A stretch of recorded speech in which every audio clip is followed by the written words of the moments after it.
ஓம் சாய்ராம். என் அன்பு செல்லமே, என்னுடைய தங்கமே, திரும்ப திரும்ப நான் சொல்கிறேன், நீ காதில் வாங்குவது இல்லை.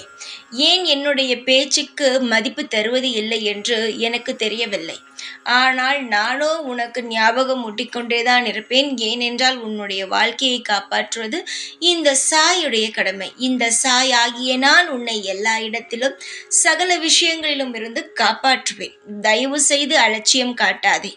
இந்த விஷயத்தில் அலட்சியம் காட்டினால் உன் வாழ்வில் எது நடந்தாலும் அதற்கு நீ மட்டுமே தான் பொறுப்பாக இருப்பாய். புரிகிறதா? எப்பொழுதும் தெய்வத்தின் மீது சில பிரச்சனைகள் வந்தால் கோபம் வரும்.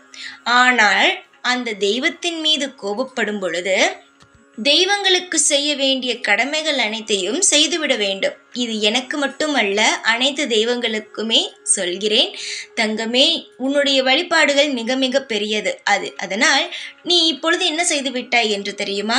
தெய்வங்கள் ஒன்றுமே செய்யவில்லை என்பதற்காக தெய்வத்தை வணங்குவதை நிறுத்திவிட்டு உன்னுடைய செய்ய வேண்டிய பூஜைகள் எல்லாம் குறைத்து விட்டாய்.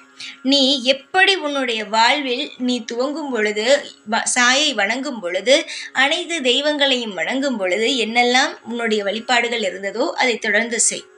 அதுபோல வெள்ளி, செவ்வாய் இந்த கிழமைகளில் கண்டிப்பாக விளக்கேற்று. இந்த கிழமைகளில் வீட்டை பூட்டி போட்டுவிட்டு வெளியே பொழுது போன நேரத்தில் செல்வது என்பது கூடாத ஒரு விஷயம். வெள்ளி, செவ்வாய் இந்த 2 நாளும் வீட்டை மட்டும் பொழுது போன நேரத்தில் பூட்டி வைக்காதீர்கள். தொடர்ந்து அதை விளக்கேற்றி மங்களகரமான பூஜைகளை செய்யுங்கள். எவ்வளவு பெரிய பிரச்சனையாக இருந்தாலும் அந்த நாட்களில் நீங்கள் செய்யக்கூடிய வழிபாடுகள் உங்களை நிச்சயமாகவே கரை சேர்க்கும்.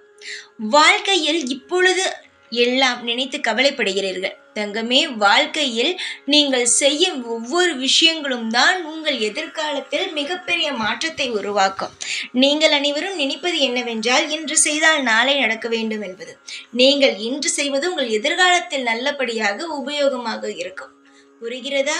உன் வாழ்வில் நீ நினைப்பது எல்லாம் நான் தவறென்று சொல்லவில்லை. சில விஷயங்கள் நீ காத்து கொண்டிருந்தாய், அது நடக்காமல் இன்னும் அமைதியாக இருக்கிறது. உன்னுடைய இடத்தில் இருந்தால் எனக்கும் கோபம் வரும். ஆனால் எப்பொழுதும் அதற்காக தெய்வத்தின் மீது கோபப்படுவது சரியல்ல. தெய்வத்தின் மீது கோபப்பட்டாலும் உன் வீட்டில் நீ செய்ய வேண்டிய மங்களகரமான விஷயங்களை செய்துதான் ஆக வேண்டும்.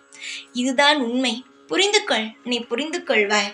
அனைத்திலும் நீ கெட்டிக்காரியாயிற்றே. நிச்சயமாகவே நான் சொல்லும் விஷயங்களை நீ புரிந்து கொள்வாய். உன் எதிர்காலத்தில் இருக்கும் நிறைய மாற்றங்களை நீ காண்பாய். எதிர்காலமானது மிக மிக உனக்கு சுவாரஸ்யமாகவே அமையும்.